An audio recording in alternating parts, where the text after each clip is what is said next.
Many Americans across America are preparing for what they perceive to be the end of the world as we know it. Hi, I'm Dave, and I'm a prepper. I am preparing for the 3,391,835,420th eclipse because the scientists predict that the sun is going to go behind the moon and never return, and that's a problem.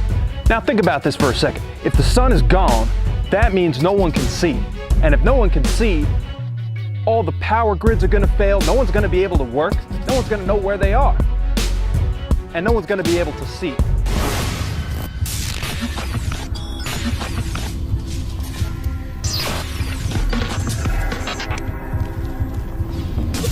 Dave is a part of the Global Truth Organization that advocates for the end of eclipses. We need to keep the sun where it is. In order to prepare for this impending disaster, Dave is stockpiling flashlights so that he can see when the sun goes away. Now what I have here is several thousand flashlights. I have LED flashlights. These are super high tech. I got some more LED flashlights. I got this little headlamp thing here. That's pretty nifty. I also have halogen flashlights, xenon flashlights. I also have all these backup candles and lanterns and light bulbs here.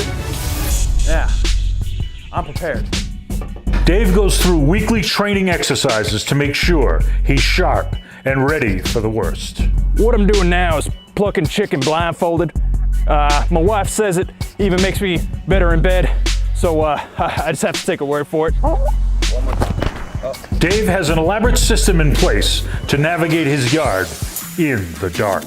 I got a glow stick on every tree. He has several stashes of critical supplies placed underground, hidden from plain view. Now every prepper's gotta have random shit buried in their yard.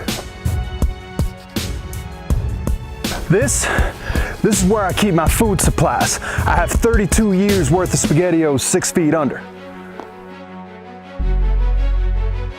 Under that there Flamingo, I have more flashlights buried underground. In the future, those things are going to be very, very valuable. And trust me, if you control the flashlight trade, you control everything. Under my porch, I have 3,300 yo-yos buried for when I get bored. In case of an enemy invasion, David has a hunting tower in the woods, overlooking the perimeter of the property. If you're walking through the woods of Maine and you see this tower, run. Now for the expert analysis. First, let's talk about the odds of a major solar disaster. While solar disasters do happen, it is much more likely to be something related to the physics of the sun versus the sun just disappearing out of thin air. During an eclipse, the sun doesn't disappear, the moon is just blocking it out of our view. Wow, I don't know about that. Now let's talk about your preparations. David, while your food source is plentiful, you should consider diversifying your supply.